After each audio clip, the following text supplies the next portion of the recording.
Hello guys, welcome to my YouTube channel. എല്ലാവർക്കും പുതിയൊരു വീഡിയോയിലേക്ക് സ്വാഗതം. അപ്പോൾ ഇന്ന് മദേഴ്സ് ഡേ ആണ്. എല്ലാ അമ്മമാർക്കും ഒരു അടിപൊളി മദേഴ്സ് ഡേ വിഷ് ചെയ്യുന്നു. അപ്പോൾ മദേഴ്സ് ഡേ ആയിട്ട് ഞാനിപ്പോൾ ഇന്ന് എൻ്റെ വീട്ടിലാണ്. അപ്പോൾ ഞാൻ മദേഴ്സ് ഡേയുടെ കാര്യമൊന്നും ഓർത്തിട്ടുണ്ടായിരുന്നില്ല. ഇവിടെ വന്നു കഴിഞ്ഞപ്പോഴാണ് ഓർത്താവും മദേഴ്സ് ഡേ ആണല്ലോ, അപ്പോൾ എന്തെങ്കിലും കാര്യം ചെയ്യണം എന്നുള്ളത്. അപ്പം ഞാൻ വിചാരിച്ചു, തലേദിവസം അമ്മയുടെ അടുത്ത് പറഞ്ഞിട്ടുണ്ടായിരുന്നു രാവിലെ ഒന്നും ചെയ്യണ്ട, ഞാൻ എണീറ്റ് ചെയ്തോളാമെന്ന്. പക്ഷെ ഞാൻ എണീറ്റപ്പോൾ ഇച്ചിരി ലേറ്റായി. ഞാൻ എണീറ്റപ്പോൾ അമ്മ എണീറ്റുണ്ടായിരുന്നു. അമ്മയ്ക്ക് കുടിക്കാനുള്ള ചൂടുവെള്ളം ഉണ്ടായിക്കൊണ്ടിരിക്കുകയായിരുന്നു. അത് ഞാൻ തലേദിവസം ഞാൻ കടല വെള്ളത്തിലിട്ട് വെച്ചിട്ടുണ്ടായിരുന്നു. അപ്പോൾ രാവിലെ ബ്രേക്ക്ഫാസ്റ്റിന് പുട്ടും കടല ഉണ്ടാക്കാമെന്ന് വിചാരിച്ചു. അങ്ങനെ എല്ലാം എടുത്ത് കഴുകിയൊക്കെ വെച്ചപ്പോഴേക്കും മോൾ എണീറ്റ് വന്നു കേട്ടോ. അങ്ങനെ പിന്നെ അവൾ എണീറ്റ് വന്ന് എൻ്റെ ഒരു പണി നടക്കില്ല. അവൾ കുറച്ചു നേരം അവൾക്ക് എൻ്റെ കൂടെ ഇങ്ങനെ ഇരിക്കണം. ഞാൻ ഹാപ്പി മദേഴ്സ് ഡേ ആണെന്ന് പറഞ്ഞപ്പോഴേക്കും അവൾ ഹാപ്പി മദേഴ്സ് ഡേ എന്നൊക്കെ അവളുടെ അധികം മനസ്സിലായില്ലെങ്കിലും എന്നാലും അവൾ ഒപ്പിച്ചൊക്കെ പറഞ്ഞു ഹാപ്പി മദേഴ്സ് ഡേ എന്ന്. അത് കഴിഞ്ഞ് കുറച്ച് നേരം അവളുടെ കൂടെ ഇരുന്നപ്പോഴേക്കും അമ്മ കടലയ്ക്ക് വേണ്ടിയിട്ടുള്ള സാധനങ്ങളൊക്കെ അരിഞ്ഞു വെച്ചിട്ടുണ്ടായിരുന്നു. പിന്നെ ഞാൻ വന്നിട്ട് കടല അടുപ്പത്തേക്ക് വെച്ചു, പിന്നെ ചായ വെച്ചു. അപ്പോൾ രാവിലെ തന്നെ കൊച്ചിന് കുറച്ച് ചായ കൊടുക്കാമല്ലോ എന്ന് വിചാരിച്ചിട്ട് പാലടുപ്പത്ത് വെച്ച് ചായ വെക്കാനായിട്ടിരുന്നു. അത് കഴിഞ്ഞ് തേങ്ങ ചിരകിയപ്പോഴാണ് അവൾ ഓടി വന്ന് എൻ്റെ മടിയിലിരുന്നു. പിന്നെ അവളെയും വെച്ചുകൊണ്ട് തേങ്ങ ചിരകേണ്ടി വന്നു കേട്ടോ. അമ്മ ചിരകാന്ന് പറഞ്ഞപ്പോൾ പിന്നെ ഞാൻ സമ്മതിച്ചില്ല, എല്ലാ പണി അങ്ങനെ ചെയ്യിക്കണ്ടല്ലോ പറഞ്ഞിട്ട്. അത് കഴിഞ്ഞ് പിന്നെ ചായ തിളച്ച് വന്നപ്പോഴേക്കും അവൾക്ക് ചായപ്പൊടി ഇടുന്നതും പഞ്ചസാര ഇടുന്നതും പിന്നെ ചായ അരിക്കണതൊക്കെ കാണാനായിട്ട് ഭയങ്കര ഇഷ്ടമാണ്. ഞാൻ പിന്നെ ഒരു അകലം ഒക്കെ പാലിച്ചൊക്കെ അവളെ നിർത്താറുള്ളൂ, കാരണം എനിക്ക് പേടിയാണ് അതെങ്ങാനും പിടിച്ച് വലിച്ച് മേത്തേക്ക് ഒഴിച്ചാലോ എന്ന് ഓർത്തിട്ട് കുറച്ച് നീക്കിയൊക്കെ അവളെ നിർത്താറുള്ളൂ. അപ്പം അടുക്കളയിൽ വന്ന് നിൽക്കുമ്പോഴാണെങ്കിലും അവളിങ്ങനെ ഓരോന്നൊക്കെ ഇങ്ങനെ ചോദിച്ച് മനസ്സിലാക്കും, അതെന്താണ് ഇതെന്താണ് അതെന്താ ചെയ്യണേന്നൊക്കെ ഇങ്ങനെ ചോദിച്ച് മനസ്സിലാക്കാറുണ്ട് കേട്ടോ. അങ്ങനെ ഞാൻ പുട്ടിന് പൊടി കുഴയ്ക്കാനായിട്ടിരുന്നു. അങ്ങനെ പുട്ട് കുഴച്ചുകൊണ്ടിരുന്നപ്പോൾ അവൾ അടുത്ത് വന്നിരുന്നിട്ട് പുട്ടിൻ്റെ പൊടി എടുത്ത് ഇങ്ങനെ കൈ വെച്ച് എന്തൊക്കെയോ ഇങ്ങനെ ഉണ്ടാക്കിക്കൊണ്ടിരിക്കുന്നുണ്ടായിരുന്നു. ചപ്പാത്തി ഉണ്ടാക്കാനായിട്ട് അവൾക്ക് ഭയങ്കര ഇഷ്ടമാണ്. അപ്പോൾ ഞാൻ ചപ്പാത്തി ഉണ്ടാക്കുന്ന സമയത്ത് അവളും ഇതേപോലെ തന്നെ ഇങ്ങനെ കുഴച്ച് ഇങ്ങനെ പരത്തണ പോലെയൊക്കെ അവൾക്കൊരു ചെറിയൊരു പാത്രമൊക്കെ കൊടുക്കും ഞാൻ പരത്താൻ വേണ്ടിയിട്ട്. അങ്ങനെ അവളും സൈഡിലിരുന്ന് ഇങ്ങനെ പരത്തി അങ്ങനെയൊക്കെ ചെയ്യും. അങ്ങനെ ചപ്പാത്തി റെഡി. ചപ്പാത്തി ഉണ്ടാക്കാനായിട്ട് ആൾക്ക് ഭയങ്കര ഇഷ്ടമാണ്. ചപ്പാത്തിയാണെന്ന് പറഞ്ഞു കഴിഞ്ഞാൽ ചപ്പാത്തി ഉണ്ടാക്കാന്ന് പറഞ്ഞിട്ട് അവൾ തന്നെ സ്റ്റൂളൊക്കെ എടുത്തിട്ട് എൻ്റെ അടുത്ത് വന്നിരുന്ന് ഈ കുഴയ്ക്കലും അതേപോലെ തന്നെ ഈ പരത്തലൊക്കെയാണ്. ഇവിടെ പുട്ടിന് തേങ്ങ അധികം ഇടാറില്ല കേട്ടോ. ഞങ്ങൾക്ക് ആർക്കും അങ്ങനെ തേങ്ങ ഇട്ട് കഴിക്കുന്നത് ഇഷ്ടമല്ല. അപ്പം ഞങ്ങൾ ഒരു ഇച്ചിരിക്കോളം തേങ്ങ ഇടാറുള്ളൂ. പുട്ട് ഇടും, പിന്നെ അതേപോലെ തന്നെ കുറച്ച് തേങ്ങ ഇടാറുള്ളൂ കേട്ടോ. അതേപോലെ നിങ്ങൾക്ക് അതേപോലെ ആണെങ്കിലും ഒന്ന് കമൻറ്റ് ചെയ്യാം കേട്ടോ. പുട്ടിന് അധികം തേങ്ങ ഇഷ്ടമില്ലാത്തവരൊന്ന് കമൻറ്റ് ചെയ്യാം. അങ്ങനെ പുട്ടിൻ്റെ എല്ലാ കാര്യങ്ങളും സെറ്റായി കഴിഞ്ഞപ്പോഴേക്കും കടല വന്നിട്ടുണ്ടായിരുന്നു. അങ്ങനെ ഞാൻ വേഗം കടല താളിച്ചു. അമ്മയ്ക്ക് ഗ്യാസ് കാരണം ഒരു പ്രശ്നമുള്ളത് കൊണ്ട് തന്നെ നേരത്തെ കഴിക്കണം. അപ്പോൾ അമ്മയ്ക്കും അനിയത്തിക്കും കൊച്ചിനും ആദ്യം ഞാൻ കൊടുത്തു കഴിഞ്ഞിട്ട് പിന്നെ എല്ലാവരും കഴിച്ചു കഴിഞ്ഞിട്ടാണ് ഞാൻ കഴിക്കാനിരുന്നത് കേട്ടോ. അതിനപ്പോഴേക്കും അനിയത്തി ചിക്കൻ മേടിച്ചിട്ടുണ്ടായിരുന്നു. അപ്പോൾ ഉച്ചയ്ക്ക് ബിരിയാണി ഉണ്ടാക്കിയാലോ എന്ന് പറഞ്ഞിട്ട് അങ്ങനെ ബിരിയാണി ആക്കാമെന്ന് പറഞ്ഞു.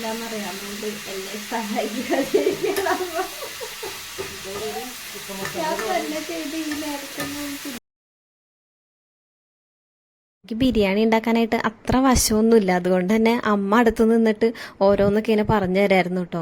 അപ്പം അമ്മയുടെ ഗൈഡൻസിലാണ് ഞാൻ ബിരിയാണി വെച്ചത്. ഞാൻ ബിരിയാണി വെച്ച് കഴിഞ്ഞാൽ എപ്പോഴും ഇങ്ങനെ കുഴഞ്ഞു പോവാറാണ് പതിവ്.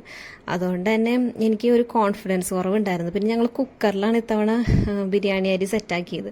പക്ഷെ അത്ര വലിയ കുഴഞ്ഞു പോയില്ലെങ്കിലും നല്ല ടേസ്റ്റൊക്കെ ഉണ്ടായിരുന്നു. ഞാൻ ബിരിയാണിയൊക്കെ ഉണ്ടാക്കി കഴിഞ്ഞ് വന്നപ്പോഴേക്കും കുറച്ച് നേരം വൈകിയായിരുന്നു. അപ്പോൾ അമ്മയുടെ അടുത്ത് ഞാൻ നേരത്തെ കഴിച്ചോളാൻ പറഞ്ഞു. പിന്നെ കൊച്ചിനും ഞാൻ വാരിയൊക്കെ കൊടുത്തു കഴിഞ്ഞിട്ടാണ് ഞാൻ കഴിക്കാനിരുന്നത്. മദേഴ്സ് ഡേ ആയിട്ട് എല്ലാവരും ഒരുമിച്ചിരുന്ന് കഴിക്കണമെന്നൊക്കെ ആയിരുന്നു ആഗ്രഹം. പക്ഷേ നേരെ വൈകിയത് കാരണം കൊണ്ട് ഞാൻ അവരോട് നേരത്തെ കഴിച്ചോളാൻ പറഞ്ഞു. പിന്നെ ഞാനും കഴിക്കാനിരുന്നു. അത് കഴിഞ്ഞ് കുറച്ച് പാത്രങ്ങളൊക്കെ ഉണ്ടായിരുന്നു, അതൊക്കെ വേഗം കഴുകി വെച്ച്. എനിക്കാണെങ്കിൽ ഇന്ന് നല്ല നീരുവീഴ്ചയൊക്കെ ആയിരുന്നു. ഒട്ടും തലവേദന നീരുവീഴ്ചയൊക്കെ ഉള്ളൊരു ദിവസമായിരുന്നു. അങ്ങനെ പാത്രമൊക്കെ കഴുകി വന്നപ്പോഴേക്കും കുറച്ച് മാങ്ങ അവിടെ ഇരിക്കുന്നുണ്ടായിരുന്നു. പിന്നെ മാങ്ങ ജ്യൂസ് അടിക്കാമെന്ന് വിചാരിച്ചു. ജ്യൂസ് അടിക്കാനായിട്ട് ചെത്തി വന്നപ്പോഴേക്കും പഴുത്ത് നല്ല മധുരം ഉണ്ടായിരുന്നു.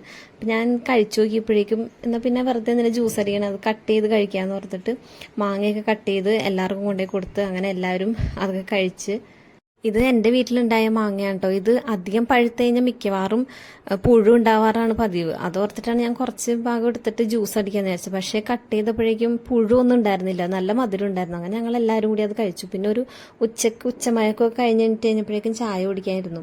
ചായ കുടിക്കുന്ന സമയത്ത് ഞങ്ങൾ എല്ലാവരും ഒരുമിച്ചിരിക്കും കേട്ടോ. ഭക്ഷണം കഴിക്കുമ്പോൾ ഒന്നും ചിലപ്പോൾ ഒരുമിച്ചിരിക്കാൻ പറ്റിയില്ലെങ്കിലും ചായ കുടിക്കുമ്പോൾ ഞങ്ങൾ എപ്പോഴും ഒരുമിച്ചിരിക്കാറുണ്ട്.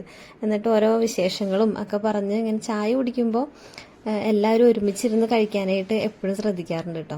പിന്നെ ഇന്നത്തെ ഈ ഒരു ദിവസം സാധാരണ ഒരു ദിവസം പോലെ പോയി. പിന്നെ കുളിയൊക്കെ കഴിഞ്ഞ് രാത്രി ആയപ്പോഴേക്ക് ഫുഡ് കഴിക്കാനിരുന്നപ്പോൾ ഒരുമിച്ച് ഏതായാലും കഴിക്കാൻ പറ്റില്ല. അപ്പോൾ അമ്മയുടെ അടുത്ത് പറഞ്ഞ് ഞാൻ വാരിത്തരാമെന്ന് വെച്ചപ്പോൾ അമ്മ വാരിത്തന്നു. ഗൈസ്, അപ്പോൾ ഞാൻ ഫ്രൈഡേ ആട്ടോ എൻ്റെ വീട്ടിലേക്ക് വരുന്നത്.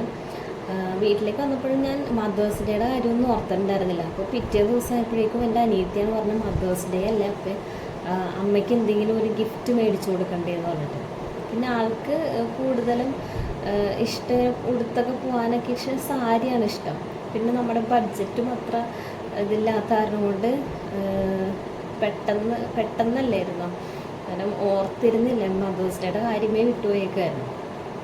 അപ്പോൾ ഒന്ന് സാരി മേടിക്കാമെന്ന് പറഞ്ഞിട്ട് ഞങ്ങൾക്ക് വേറൊരു ഫംഗ്ഷന് വേണ്ടിയിട്ടും ഒരു ഗിഫ്റ്റ് മേടിക്കാൻ പോകണമായിരുന്നു. അതുകൊണ്ട് തന്നെ അതിൻ്റെ കൂട്ടത്തിൽ മേടിക്കാമെന്ന് വിചാരിച്ച് ഞാനും അനിയത്തി കൊച്ചും കൂടി പോയിട്ട് സാരി മേടിച്ചു.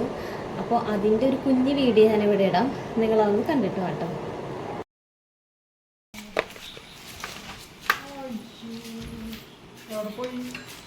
Happy mother's day.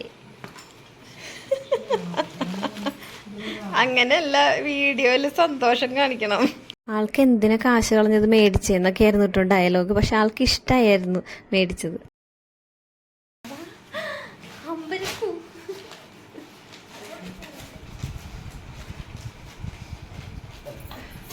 അത് ആളെ എന്നെ തുറക്കട്ടെ, അമ്മച്ചെന്നെ തുറക്കട്ടെ. അതൊക്കെ പിന്നെ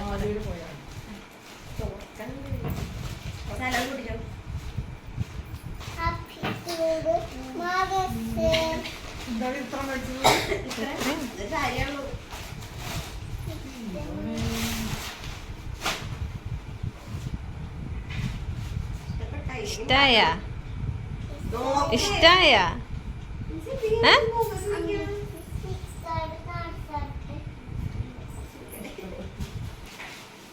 അതെന്താ ഒരു ബ്ലൗസ് അതിലുണ്ട്. കളർ ഇഷ്ടായ?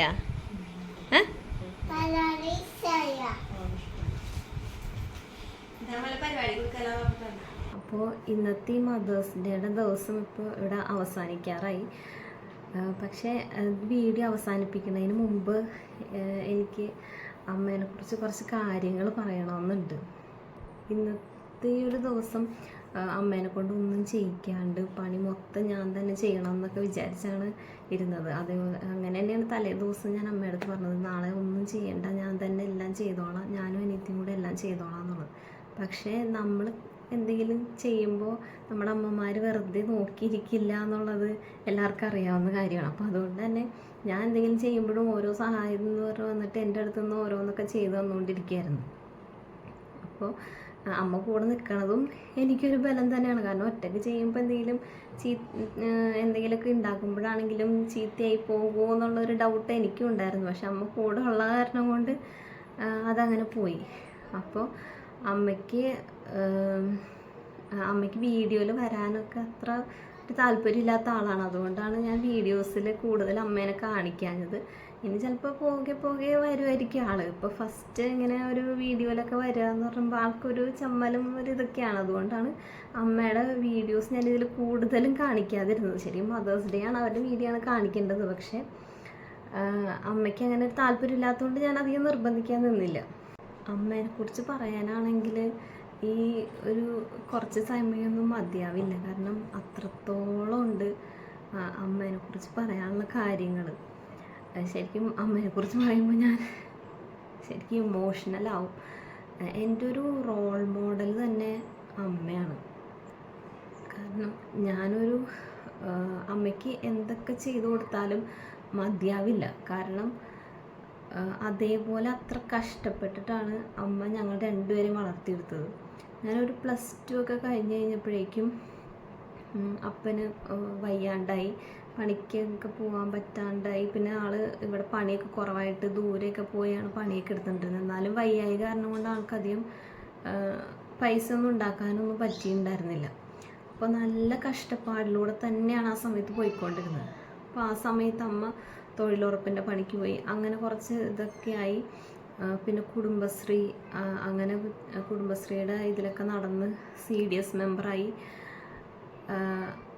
പക്ഷെ ആ ഒരു കഷ്ടപ്പാടിൻ്റെ സമയത്തും പൈസ ഉണ്ടായിരുന്ന സമയത്ത്, അപ്പൻ്റെ കയ്യിൽ പൈസ ഉണ്ടായിരുന്ന സമയത്ത് എല്ലാവർക്കും ഞങ്ങൾ ഭയങ്കര കാര്യമായിരുന്നു. എല്ലാവരും കണ്ട വർത്താനം പറയും അങ്ങനെ. പക്ഷെ നമ്മുടെ കഷ്ടപ്പാടിൻ്റെ സമയത്ത് ആരും ഉണ്ടാവില്ല എന്ന് പറയുന്നത് വളരെ ശരിയാണ്. നമുക്കൊരു കഷ്ടപ്പാട് വന്നപ്പോൾ നമ്മളെല്ലാവരും പുച്ഛത്തോടെയാണ് നോക്കിക്കൊണ്ടിരുന്നത്. നമ്മളാരും മൈൻഡും കൂടി ചെയ്യുന്നുണ്ടായിരുന്നില്ല.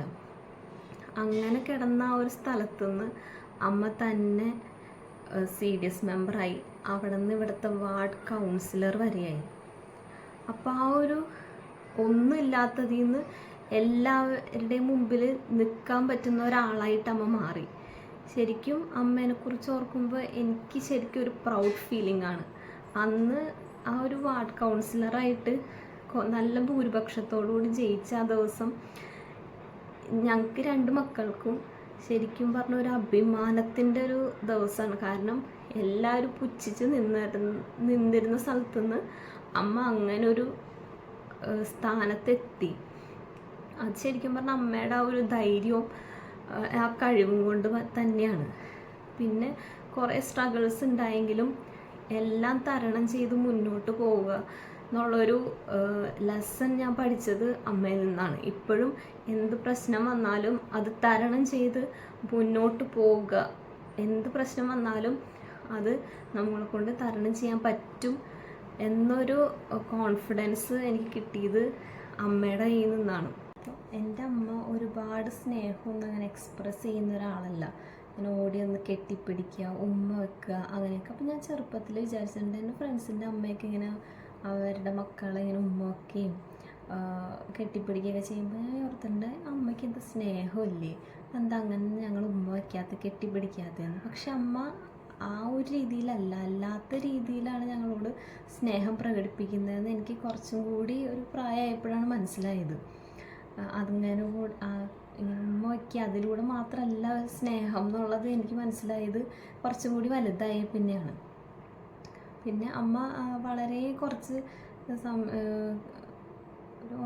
എൻ്റെ ഓർമ്മയിൽ വളരെ കുറച്ച് മാത്രം കെട്ടിപ്പിടിക്കുക ഉമ്മ വയ്ക്കുകയൊക്കെ ചെയ്തിട്ടുള്ളൂ. അത് എൻ്റെ കല്യാണത്തിനും പിന്നെ എൻ്റെ ഡെലിവറി കഴിഞ്ഞ് എൻ്റെ അമ്മ കണ്ട ഒരു സമയത്തും ശരിക്കും ആ സമയങ്ങൾ പക്ഷെ എനിക്കിന്നും ഓർമ്മയുള്ള കാര്യമാണ്. എപ്പോഴെപ്പോഴും കിട്ടുന്നതും വല്ലപ്പോഴും കിട്ടുന്നതും തമ്മിൽ വ്യത്യാസമുണ്ടല്ലോ. ലോകത്ത് ഏറ്റവും കൂടുതൽ സപ്പോർട്ട് ചെയ്യുന്നതും എൻ്റെ അമ്മ തന്നെയാണ്. വേറെ ആരും സപ്പോർട്ട് ചെയ്തില്ലെങ്കിലും എൻ്റെ അമ്മ എന്നെ സപ്പോർട്ട് ചെയ്യും എന്നുള്ളൊരു വിശ്വാസം എനിക്കുണ്ട്. പിന്നെ എന്ത് കാര്യവും പറയാനും ഇപ്പോൾ അമ്മയുടെ മുഖം വാടിക്കഴിഞ്ഞാൽ എൻ്റെ അന്നത്തെ ദിവസം തന്നെ പോകും. ഞാനിപ്പോൾ വിളിക്കും, ഞാനിവിടെ നിന്ന് ഹസ്ബൻഡ് വീട്ടിൽ പോകുമ്പോഴായാലും വിളിക്കുമ്പോൾ അമ്മയുടെ മുഖം ഒന്ന് മാറിക്കഴിഞ്ഞ് കഴിഞ്ഞാൽ പിന്നെ എനിക്കൊരു സമാധാനമില്ല. അമ്മേനെ ഹാപ്പിയാക്കി വെക്കുക എന്നുള്ളതാണ് എൻ്റെ ഏറ്റവും വലിയൊരു ആഗ്രഹം. ഞാൻ കുറച്ച് കടങ്ങളൊക്കെ കൂടി ഉണ്ട്. അപ്പോൾ അതും കൂടിയൊക്കെ ഒന്ന് വീട്ടിയാലാണ് അമ്മേനെ കൂടുതൽ ഹാപ്പിയാക്കാൻ പറ്റുള്ളൂ, നമുക്കൊരു പീസ്ഫുൾ ലൈഫ് കിട്ടുള്ളൂ. അപ്പോൾ അതിന് വേണ്ടിയിട്ടുള്ള പരിശ്രമത്തിലാണ് ഞാനും എൻ്റെ അനിയത്തിയും. ആ ഒരു കഷ്ടപ്പെട്ടിരുന്ന സമയത്ത് അമ്മ സ്ട്രോങ് ആയി നിന്നുകൊണ്ട് മാത്രമാണ് ഞങ്ങൾക്ക് ഇന്നിങ്ങനെ നിൽക്കാനും ഇതേപോലെയൊക്കെ എനിക്കിങ്ങനെ വന്ന് സംസാരിക്കാനുള്ള ഒരു ധൈര്യവും ഒക്കെ കിട്ടിയത് അമ്മയിൽ നിന്നാണ്. 2018 അപ്പച്ചൻ മരിച്ചു കഴിഞ്ഞപ്പോഴും സ്ട്രോങ് ആയി നിന്ന് ഞങ്ങളെ വളർത്തി വലുതാക്കിയ, ഒറ്റയ്ക്ക് നിന്ന് വളർത്തി വലുതാക്കിയ ഒരാളാണ് അമ്മ. ഇനിയും അമ്മേനെ ഹാപ്പിയാക്കാൻ പറ്റുന്ന കാര്യങ്ങളൊക്കെ ചെയ്യണം എന്നാണ് ആഗ്രഹം. എല്ലാ അമ്മമാരും അതേപോലെ തന്നെയാണ്, ഒത്തിരി കഷ്ടപ്പെട്ടിട്ടാണ് അവരുടെ മക്കളെ വളർത്തിയെടുക്കുന്നത്. സോ എല്ലാ അമ്മമാർക്കും ഒരു അടിപൊളി മദേഴ്സ് ഡേ വിഷ് ചെയ്യാണ്. അതുപോലെ തന്നെ ഞാനും ഒരു അമ്മയാണ്. എനിക്കും എൻ്റെ മക്കളെ നല്ല രീതിയിൽ വളർത്തിക്കൊണ്ടുവരാനുള്ള അനുഗ്രഹം ദൈവം തരട്ടെ എന്ന് ഞാൻ പ്രാർത്ഥിക്കുകയും ചെയ്യാണ്. സോ ഇന്നത്തെ വീഡിയോ ഇവിടെ അവസാനിക്കുകയാണ്. അപ്പോൾ അടുത്തൊരു അടിപൊളി വീഡിയോ ആയിട്ട് കാണാം. അതുവരെ ടേക്ക് കെയർ. എല്ലാവർക്കും once again happy mother's day.